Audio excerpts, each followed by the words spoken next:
Hello दोस्तों, तो स्वागत है आपको हमारे YouTube channel Rohit study centre में। तो आज के इस वीडियो में मैं आपको क्लास 10 का मैथ्स का चैप्टर यानी न्यू चैप्टर स्टार्ट करने जा रहे हैं, जिसका नाम है क्षेत्रमिति। जो आज के इस वीडियो में बहुत ही इंटरेस्टिंग होने वाला है। अगर आप हमारे चैनल पर न्यू हो तो चैनल को सब्सक्राइब कर लीजिए और बेल आइकन को दबाना बिल्कुल ना भूलें। आपके जितने भी दोस्त हैं, जितने भी आपके पास ग्रुप है ना, जितने भी कुछ चलाते हैं फेसबुक, ट्विटर और व्हाट्सअप, सभी जगह पर आप शेयर करें और बेल आइकन को दबाना बिल्कुल ना भूलें। और अगर आप हमारे चैनल पर न्यू हो तो चैनल को सब्सक्राइब करें। तो चलते हैं, देखते हैं कि मेंसुरेशन में आपको क्षेत्रमिति में कितने पानी के कितने नंबर के पूछे जाते हैं आपके बोर्ड में। तो हम आपको बता देना चाहते हैं कि क्षेत्रमिति से जो है कि आपके पहला नंबर 5 नंबर के पूछे जाएगा, उसके बाद ऑब्जेक्टिव में पूछे भी जाएगा, यानी कि टोटल 7 या 8 नंबर के पूछे जाएंगे। तो चलते हैं, देखते हैं कि मेंसुरेशन क्षेत्रमिति को हम किस ढंग से बताते हैं और कितना मजा आने वाला है आज के इस वीडियो में। बस हमारे इस वीडियो में शुरू से अंत तक बने रहें और शेयर करना बिल्कुल ना भूलें। चलते हैं, देखते हैं मेंसुरेशन। तो जैसे कि आपको यहाँ पे लिखा हुआ दिखाई दे रहा होगा कि क्षेत्रमिति का इंग्लिश में क्या बोलते हैं हम? क्षेत्रमिति में बोलते हैं मेंसुरेशन बोलते हैं। यहाँ पे लिखा हो फार्मूला, यानी कि क्षेत्रमिति का हम आज के इस वीडियो में फार्मूला बताने वाले हैं, ठीक है, जो बहुत ही इंटरेस्टिंग फार्मूला है क्षेत्रमिति का। चलिए देखते हैं कि फार्मूला में क्या क्या चीज़ पढ़ने वाले हैं हम लोग। तो हमने सबसे पहला बिंदु यानी सबसे पहला पॉइंट वृत्त को लिया है, यानी कि इंग्लिश में क्या बोलते हैं? सर्किल। तो वृत्त तो जानवे करते हैं कि गोल होता है ना। देखिए हम बना दिए वृत्त। आइए हम जानते हैं कि वृत्त में कितने चीज़ यानी कि आते हैं? व्यास, त्रिज्या, ये परिधि, ये सब क्या होता है? केंद्र क्या होता है? अभी तो बहुत सारे लोगों को व्यास के बारे में पता नहीं होगा, त्रिज्या क्या होता है इसके बारे में पता नहीं होगा, पाई का मान क्या होता है। तो आज के इस वीडियो में मैं आपको पूरा का पूरा डिटेल बताने वाला हूँ। तो जैसे कि अगर आप हमारे चैनल पर नहीं हो तो चैनल को सब्सक्राइब करें और बेल आइकन को दबाना बिल्कुल ना भूलें और अधिक से अधिक दोस्तों तक यानी कि शेयर करें। चलिए देखते हैं कि वृत्त में कितने पॉइंट्स हमको जानना है, वृत्त में क्या क्या होते हैं। तो देखिए ये हमारा रहा वृत्त यानी कि पूरा सर्कल की तरह पूरा गोल रहता है। इसका जो मिड पॉइंट है ना, जो इसका बीच वाला जो बिंदु, इसको क्या बोलते हैं? सेंटर बोलते हैं, केंद्र बोलते हैं, ठीक है। ये हमारा केंद्र है, सेंटर है। अब देखिए ये जो हमारा वृत्त का सबसे साइड वाला जो भाग है ना, ये जो पूरा ये जो हम डॉट डॉट से दर्शा रहे हैं, इसको हम लोग क्या बोलते हैं? परिधि बोलते हैं। क्या बोलते हैं? परिधि बोलते हैं, ठीक है। अब देखते हैं कि बहुत सारे जगह पे व्यास आता है, त्रिज्या आता है। तो व्यास और त्रिज्या है क्या? तो देखिए बहुत ही आसान सा तरीका से बता रहे हैं। सबसे पहले हम जान लीजिए कि त्रिज्या यहाँ पे लिख देते हैं।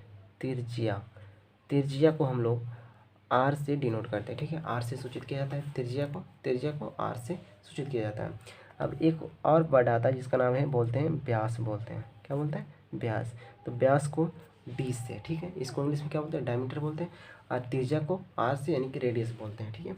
देखिए तो त्रिज्या क्या है और व्यास क्या है, जिसके बारे में बता देना चाहते हैं आपको। देखिए ये हमारा परिधि है ना, ये हमारा क्या है? सेंटर केंद्र है। यानी कि परिधि के किसी भी बिंदु पर, यानी कि वृत्त के परिधि पर, ये तो परिधि इस चारों साइड हो गया ना, चारों साइड इसका मान क्या हो गया? परिधि हो गया। ये जो वृत्त का साइड वाला जो पूरा भाग है, इसको क्या बोलते हैं हम लोग? परिधि बोलते हैं। क्या बोलते हैं? परिधि। तो परिधि के किसी भी बिंदु पर से हम अगर केंद्र से मिलाएंगे ना, परिधि के किसी भी बिंदु पर से अगर हम केंद्र को मिलाएंगे, किसी बिंदु, चलिए हम एक बिंदु लेते हैं, यहाँ पे एक बिंदु ले लेते हैं। एक केंद्र है ना, एक केंद्र से परिधि पर को मिला दिए। तो देखिए परिधि पर से किसी भी बिंदु से, परिधि पर किसी बिंदु, ये नहीं कि यहीं पे बिंदु लेना, वो कहीं भी। तो वृत्त के परिधि और वृत्त के केंद्र पर से यानी कि बिंदु को मिला दे, यानी कि जो रेखा में जो हमारा गुजर रहा है, इसका नाम क्या है? त्रिज्या है। कि वृत्त के परिधि पर से किसी एक बिंदु को अगर हम केंद्र से मिला देंगे तो उसका नाम क्या दिया जाएगा? तो त्रिज्या दिया जाएगा। तो इसका नाम रख देते हैं, इसका नाम है ए, और इसका जो केंद्र है ना, इसका जो सेंटर है, इसका नाम देते हैं ओ। तो यानी कि ओ ये क्या हो गया? त्रिज्या हो गया। ये हमारा क्या है? त्रिज्या है। तो त्रिज्या के बारे में हम लोग जानेंगे कि परिधि पर के किसी भी एक बिंदु को अगर हम सेंटर से मिला देंगे तो उसको हम लोग त्रिज्या बोलेंगे, ठीक है। अब देखिए अब व्यास का क्या है उसके बारे में जान लीजिए। देखिए जैसे कि हमने भी यहाँ पे एक बिंदु ले लिया, इस बिंदु को यहाँ से पूरा मिला दिया सेंटर की तरफ, ठीक है। यहाँ पे तो हम पहले नाम दे दिए हैं ए, और इसका नाम देते हैं बी। क्या देते हैं? बी। अब देखिए ए और बी क्या है? हमारा व्यास है। तो व्यास कैसे हो गया? तो देखिए व्यास का परिभाषा, इसका डिफिनेशन ही होता है कि वृत्त के परिधि पर से अगर हम कोई रेखा खींच रहे हैं, ठीक है, वृत्त के परिधि पर से अगर हम कोई दो बिंदु को अगर मिला रहे हैं, कोई भी अगर दो बिंदु को मिला रहे हैं, और वह जो रेखा है अगर हमारा सेंटर से, यानी कि हमारा जो केंद्र है ना, केंद्र से होकर अगर गुजर रही है तो उसको हम क्या बोलते हैं? व्यास बोलते हैं। क्या बोलते हैं? व्यास बोलते हैं। तो देखिए हमारा केंद्र यहाँ पे, ये हमारा रहा रेखा। तो जो हमारा परिधि पर के जो दो हमारा जो बिंदु है वह व्यास, यानी जो हमारा केंद्र है वहाँ से गुजर रही है ना, गुजर रही है कि नहीं? केंद्र से होकर गुजर रही है। तो ये जो हमारा रेखा गुजर रही है, तो इसी को हम लोग क्या बोलते हैं? क्या बोलते हैं? व्यास बोलते हैं। यानी कि ए भी हमारा क्या हो गया? ए बी हमारा क्या है, व्यास है, क्या है, व्यास। ए बी हमारा क्या है, व्यास। ओ बी हमारा क्या हो गया, त्रिज्या।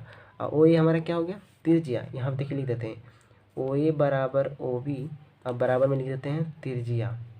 ठीक है, किसी को कोई डाउट्स, कोई डाउट्स नहीं। अब देखिए इसका नाम क्या है, त्रिज्या, इसको भी हम क्या बोलते हैं, त्रिज्या बोलते हैं। तो पूरा क्या बोलते हैं, पूरा क्या हमारा अभी बताए ना, इसको क्या बोलते हैं, व्यास बोलते हैं। अब व्यास को हम लोग डी से डिनोट करते हैं। ठीक है, व्यास को डी से डिनोट किया जाता है और त्रिज्या को आर से। यानी कि ए बी का मान क्या बोल सकते हैं, पूरा डी, ए बी क्या हमारा व्यास है।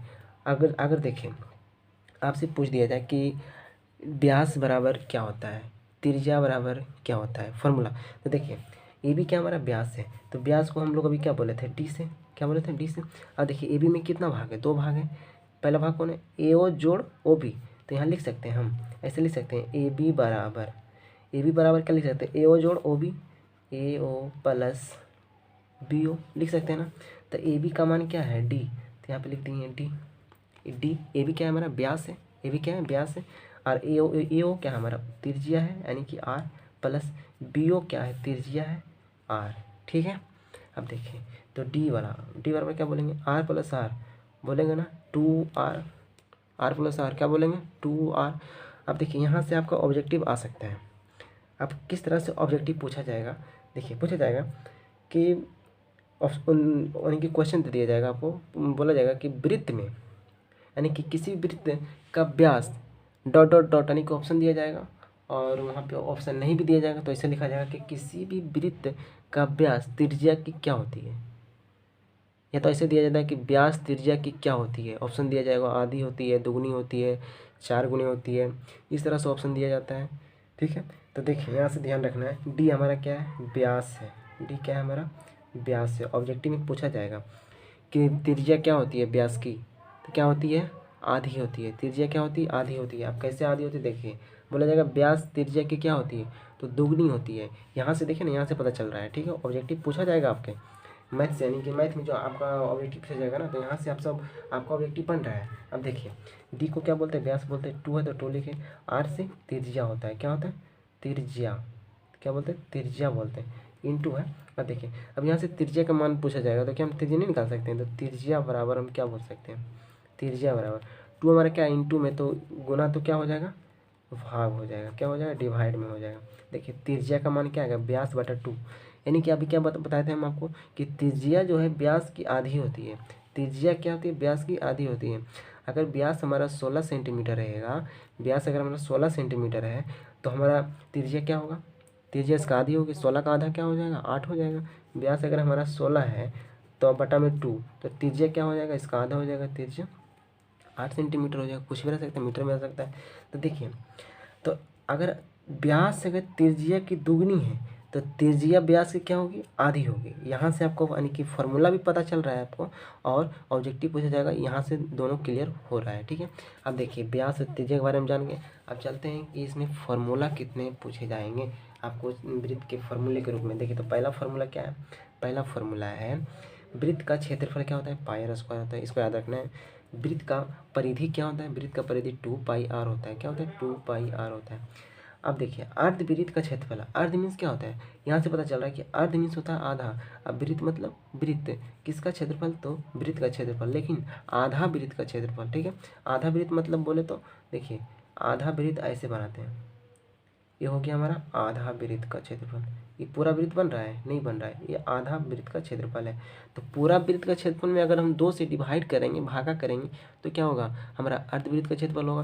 तो हमारा पूरा यानी कि वृत्त का क्षेत्रफल क्या है, पाई आर स्क्वायर। इसमें अगर हम 2 से यानी कि डिवाइड करेंगे, 2 से अगर भाग देंगे तो क्या हो जाएगा, अर्धवृत्त, आधा वृत्त का क्षेत्रफल होगा। तो देखिए पाई आर स्क्वायर बटा में 2, क्या रट्टा मार सकते हैं, ये तो आराम से बना सकते हैं हम लोग। अब देखिए अर्धवृत्त का परिमाप, अर्धवृत्त का परिमाप या परिधि जो भी बोलिए एक ही होता है। तो देखिए अर्धवृत्त का परिमाप, यहाँ पे परिधि लिखे हैं बात, तो वृत्त का पहले पता करिए, वृत्त का परिधि या परिमाप क्या होता है, तो 2 पाई आर होता है। आर मीन्स होता है आधा, तो 2 पाई आर का आधा क्या होगा, आधा मीन्स होता है 2 से भाग देना। तो 2 से अगर हम भाग देंगे तो 2 से 2 कट जाएगा, तो क्या बचेगा, पाई आर, 2 यानी कि पाई आर, पाई इंटू आर। तो ये हो गया हमारा वृत्त के बारे में। आप देखते हैं कि आगे घन, घनाभ, बेलन, शंकु, ये सब जो है इस सारे फार्मूला इस वीडियो में आपको क्लियर हो जाएगा। उसके बाद चलेंगे क्वेश्चन पे, तो बहुत ही मज़ा आएगा। बस इसी तरह से हमारे वीडियो में शुरू से अंत तक बने रहें। तो हमारा अगला पॉइंट है घन, जिसको हम इंग्लिश में क्या बोलते हैं, क्यूब बोलते हैं। क्या बोलते हैं, क्यूब। तो देखिए घन को हम किस तरह से बनाते हैं, तो घन बनाने के लिए हम दो वर्ग को लेते हैं। क्या लेते हैं, दो वर्ग का जरूरत पड़ता है घन बनाने के लिए। तो देखिए हमने घन यहाँ बना रखे हैं। तो घन का पहला फॉर्मूला होता है, घन का पहला फॉर्मूला हम बता देते हैं कि घन का क्षेत्रफल, घन का आयतन, घन का आयतन। कोई अगर आपसे पूछे कि घन का आयतन क्या होता है, तो आपको याद रखना है कि घन का आयतन होता है भुजा क्यू। क्या होता है, भुजा क्यू। क्या होता है, भुजा क्यू। अब भुजा क्यू कैसे होता है, तो देखिए अभी हम आपको बताएं कि घन को बनाने के लिए दो वर्ग की जरूरत पड़ता है। वर्ग, जिसको हम क्या बोलते हैं, वर्ग। वर्ग को यानी कि दो वर्ग, यानी कि दो वर्ग को लाते हैं ना, यानी कि दो वर्ग को इस तरह से सजाया जाता है तो हमारा घन बनता है। क्या बनता है, घन बनता है। तो बताइए वर्ग में, वर्ग के सही भुजा आपस में क्या होते हैं, बराबर होते हैं। वर्ग के सही भुजा आपस में क्या होते हैं, बराबर होते हैं। तो बताइए घन बना रहे हैं, तो घन बना रहे हैं जब वर्ग का हमारा सही भुजा आपस में बराबर होता है, तो घन का भी सही भुजा आपस में क्या हो जाएंगे, बराबर हो जाएंगे। तो इसका लंबाई, चौड़ाई और ऊंचाई क्या हो जाएंगे, सब आपस में बराबर हो जाएंगे। तो बताइए, तो किसी भी चीज़ का आयतन, आयतन क्या जानते हैं, आयतन का मतलब क्या, आयतन का यानी कि इसका डिफिनेशन क्या होता है कि किसी भी यानी कि तीन विमाओं के गुणनफल को क्या बोलते हैं, आयतन बोलते हैं। तीन विमाओं, नहीं तीन को डायमेंशन होता है, तीन विमाओं के गुणनफल को क्या बोलते हैं, आयतन बोलते हैं। तो घन का आयतन पूछ रहा है, यानी कि लंबाई इंटू चौड़ाई इंटू ऊंचाई पूछ रहा है। ठीक है, किसी भी चीज़ का अगर हम आयतन निकालेंगे तो लंबाई, चौड़ाई और ऊंचाई पता रहेगा तभी निकाल सकते हैं उसका आयतन। तो देखिए लंबाई भी यहाँ पे ए है, क्या है, लंबाई भी ए, चौड़ाई भी ए और ऊंचाई भी ए है। बताइए ए तो क्या होगा, ए क्यू। ए क्यू यानी कि भुजा का नाम दे दिए ए, ए क्यू मतलब भुजा क्यू। क्या होगा, भुजा क्यू, यानी घन का आयतन हम लोग भुजा क्यू बोल सकते हैं। यहाँ से तो कोई दिक्कत नहीं है। अब देखते हैं अगले फार्मूला। तो इसका अगला फार्मूला होता है कि घन का कुल पृष्ठीय क्षेत्रफल। अगर आपसे कोई पूछ ले कि घन का कुल पृष्ठीय क्षेत्रफल, इसका पूरा पृष्ठीय क्षेत्रफल बताइए। कुल पृष्ठीय क्षेत्रफल, पृष्ठीय क्षेत्र मतलब अंदर वाला का क्षेत्र पूछ रहा है। क्या पूछ रहा है, अंदर वाला का क्षेत्र पूछ रहा है। तो इसका पूर्ण यानी कि पूरा इसका कुल पृष्ठीय क्षेत्रफल क्या होता है, 6 इंटू भुजा स्क्वायर। यानी कि भुजा को क्या माने, ए माने ना, तो 6 इंटू भुजा स्क्वायर, 6 इंटू भुजा स्क्वायर। अब चलते हैं अगले पॉइंट्स पे। अगले पॉइंट हमारा है घन हो गया ना, अब चलते हैं घन। देखिए अगला पॉइंट हमने लिया घनाभ, जिसको इंग्लिश में क्या बोलते हैं, क्यूब्ड बोलते हैं। अब देखिए घनाभ को किस तरह से बनाया जाता है, तो घनाभ को बनाने के लिए हमें दो आयत की जरूरत पड़ती है। क्या पड़ता है, दो आयत। अब अभी हम अगर आपसे कोई पूछे कि घन बनाने के लिए आयत या तो वर्ग की जरूरत पड़ता है, तो बोलेंगे वर्ग। क्या बोलेंगे, वर्ग। लेकिन घनाभ को बनाने के लिए दो आयत की जरूरत पड़ता है। ठीक है, तो देखिए आयत तो आप लोग जानते हैं कैसे बनता है। आयत, ये रहा हमारा आयत, हमने आयत को बना दिया। लेकिन एक आयत नहीं है, दो आयत की जरूरत पड़ता है। कितना आयत को, दो। तो एक और आयत बनेगा, तो हम यहाँ 20 से बना देते हैं। हमारा घनाभ इसी तरह से बनाया जाता है। ठीक है, ये रहा घनाभ। इसको यहाँ से ऐसे मिला देंगे, इसको यहाँ ऐसे मिला देंगे, इसको यहाँ से और इसको यहाँ से मिला देंगे, तो ये बन गया हमारा घनाभ। ठीक है, अब देखिए घनाभ की ये नीचे वाला जो भाग है इसको बोलते हैं लंबाई। ये रहा हमारा चौड़ाई, ये हमारा क्या है, यानी चौड़ाई है। और ये हमारा क्या है, ऊंचाई है। क्या है, ऊंचाई। लंबाई, चौड़ाई और ऊंचाई। ठीक है, ये हो गया हमारा लंबाई, ये हो गया हमारा चौड़ाई, ये हो गया पूरा इसका ऊंचाई। ठीक है, लंबाई, चौड़ाई और ऊंचाई। अब यहाँ से हम आराम से जो है कि इसका आयतन भी निकाल सकते हैं। देखिए अब अगर आपसे कोई पूछे कि घनाभ का आयतन क्या होता है, घनाभ का आयतन क्या होता है, तो क्या बोलेंगे, किसी भी चीज़ का अगर आयतन पूछे तो यानी लंबाई इंटू चौड़ाई इंटू ऊंचाई, L into B into H. तो बोलेंगे लंबाई, चौड़ाई इंटू ऊंचाई, L into B into H, या तो इसको हम एल बी एच भी बोल सकते हैं। किस चीज़ में बोलेंगे, तो इसका क्यूब होता है। क्या होता है, क्यूब होता है। अगर metre into metre into metre रहेगा तो मीटर का क्यूब होगा। ठीक है ना, घन इकाई होगा। क्या हो, इसको बोलेंगे घन इकाई बोलेंगे। क्या बोलेंगे, घन इकाई में होता है। ठीक है, क्षेत्रफल क्या होता है, वर्ग इकाई में होता है। ठीक है, अब देखिए इसका सेकेंड जो फॉर्मूला होता है, इसका सेकेंड फार्मूला में अगर आपसे कोई पूछ दे कि घनाभ का पृष्ठीय क्षेत्रफल क्या होगा, घनाभ का, अगर आपसे कोई पूछ दे घनाभ का पृष्ठीय क्षेत्रफल या कुल पृष्ठीय क्षेत्रफल क्या होगा, तो यहाँ पे देखिए लिखते हैं कि घनाभ का कुल पृष्ठीय क्षेत्रफल, घनाभ का कुल पृष्ठीय क्षेत्रफल, तो घनाभ का कुल पृष्ठीय क्षेत्रफल होता है 2 into L into B, L into B, B into H plus H into L, यानी कि एल एच इंटू लंबाई इंटू चौड़ाई प्लस चौड़ाई इंटू ऊंचाई और प्लस ऊंचाई इंटू लंबाई। तो ये रहा हमारा घनाभ का कुल पृष्ठीय क्षेत्रफल, कुल पृष्ठीय क्षेत्रफल। तो हमने भी 3 बिंदु पढ़ा है, 3 पॉइंट्स। पहला पढ़ा क्या, किसके बारे में, तो वृत्त के बारे में पढ़े, और दूसरा क्या पढ़े, घन के बारे में जिसको क्यूब बोलते हैं, और तीसरा बिंदु जो पढ़े, तीसरा पॉइंट जो हमारा है घनाभ, जिसको इंग्लिश में क्यूब बोलते हैं। ठीक है, अब चलते हैं नेक्स्ट पॉइंट पे इस तरह से। तो हमारा अगला पॉइंट है बेलन। क्या है, बेलन, जिसको बेलन को इंग्लिश में क्या बोलते हैं, सिलेंडर बोलते हैं। क्या बोलते हैं, सिलेंडर। देखते हैं ना हमारे जो घर में जिससे खाना बनता है, जो हमारा गैस सिलेंडर होता है, वही सिलेंडर जिसको हम बेलन बोलते हैं, जो बेलन का आकार का, जो सिलेंडर है यानी बेलन का आकार होता है। अब देखिए बेलन को हम, इसका डायग्राम यानी बेलन को कैसे बनाया जाता है, देखिए तो ये रहा हमारा बेलन, ये बन गया हमारा बेलन। ठीक है, ये बन गया हमारा क्या, बेलन। देखिए इसको हम बोलते हैं एच, ऊंचाई है, ये क्या है हमारा, एच है, ऊंचाई। ये हमारा नीचे वाला जो गोल दिखाई दे रहा है, ये हमारा क्या है, ये हमारा वृत्त है। क्या है, वृत्त है। ऊपर जो गोल दिखाई दे रहा है, ये भी हमारा क्या है, वृत्त है। ठीक है, तो ऊपर भी वृत्त है, नीचे भी वृत्त है, यानी बेलन में 2 वृत्त है। ठीक है, देखिए ये हमारा क्या है, सेंटर, जिसको केंद्र बोले थे अभी पिछला, यानी कि हम आगे जो पॉइंट पहले बताए थे वृत्त के बारे में, तो ये हमारा क्या है, केंद्र है। यहाँ से लेकर यहाँ क्या है, इसको बोलते हैं त्रिज्या बोलते हैं। ये हमारा क्या है, परिधि, इसको मिला दिए सेंटर से, तो क्या हो गया हमारा त्रिज्या, ये हमारा आर है। तो यहाँ से भी यहाँ तक क्या आर होगा ना, इसलिए यहाँ से भी यहाँ पे आर होगा, इसके लिए यहाँ से भी यहाँ आर होगा। तो हमको ज़्यादा से मतलब नहीं है, सीधे जानिए कि हमारा क्या है, ऊंचाई है, बेलन के क्या ऊंचाई है, ये क्या हमारा त्रिज्या है। व्यास दिया रहेगा तो त्रिज्या हम निकाल सकते हैं। अब देखिए बेलन, इसको इंग्लिश में क्या बोलते हैं, सिलेंडर बोलते हैं। बेलन से रिलेटेड जितना फार्मूला हम बता देते हैं। पहला इसका फार्मूला अगर आपसे पूछा जाए कि बेलन का आयतन क्या होता है, बेलन का आयतन क्या होता है, बेलन का आयतन क्या होता है, तो बेलन का आयतन क्या होता है, जैसे सबको पता है, जिसको पता नहीं है देख लीजिए। तो बेलन का आयतन होता है पाई आर स्क्वायर एच।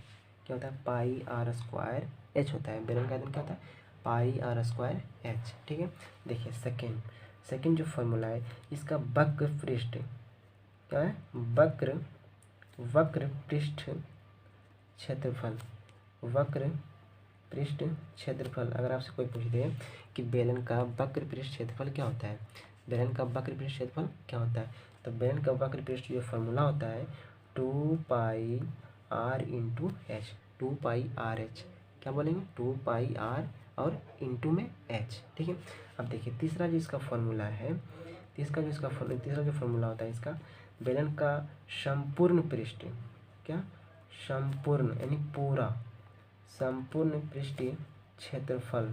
तो देखिए बहुत ही आसान से तरीका से हम बता रहे हैं आपको। इस संपूर्ण बोला ना, संपूर्ण यानी कि बेलन का अंदर जो है, अपन में जान लीजिए कि वक्र क्या है, हम वक्र के बारे में नहीं बताया ना, सिर्फ फॉर्मूला लिख दिया। वक्र यानी कि इसका अंदर वाला जो भाग है ना, इसका अंदर में, यानी कि हम किसी बेलन को उसके कितने साइड में हम यानी कि रंग सकते हैं, क्या करते हैं, किसी भी चीज़ को अगर हम पेंट करेंगे सिलेंडर वाला भाग को, तो वक्र पृष्ठ इसके अंदर वाला भाग यहाँ से यहाँ तक ही रंग पाएंगे, जिसको बोलते हैं वक्र पृष्ठ। और संपूर्ण जो है बोल रहा है कि किसी भी जगह यानी कि खाली नहीं रहना चाहिए, सभी के सभी जगह पे रंग सकते हैं। यानी कि देखिए ना आगे चल के आपको यानी कि मैथ में आएगा भी कि कितने, यानी कि कोई भी अगर क्षेत्रफल दिया रहेगा कि इतना भाग को रंगने में 10 रुपया खर्चा होता है, तो पूरा भाग को रंगने के लिए कितना खर्चा होगा, इस तरह का यानी कि आपको मैथ में पढ़ा जाएगा। तो बहुत ही आसान सा तरीका, देखिए संपूर्ण पृष्ठ क्षेत्रफल जो है, संपूर्ण में निकालने के लिए क्या करना पड़ेगा आपको कि बेलन का वक्र पृष्ठ जो है ना, उसको पहले लिख दीजिए। तो लिखेंगे बेलन का वक्र पृष्ठ क्या होता है, 2 पाई आर एच, लिख दिए। अब बेलन का वक्र पृष्ठ लिख देने के बाद अब देखिए बेलन में जो है 2 वृत्त दिखाई दे रहा है, एक ऊपर में और एक नीचे में। बेलन का संपूर्ण पृष्ठ क्षेत्रफल निकालने के लिए सबसे पहले क्या बोले कि उसका वक्र पृष्ठ को जोड़ दीजिए। तो लिखे वक्र पृष्ठ लिख दिए 2 पाई आर एच, प्लस जोड़ना है, ऐड करना है, प्लस लिखे। किसको जोड़ना है, तो बेलन में 2 वृत्त दिखाई दे रहा है, एक ऊपर एक नीचे।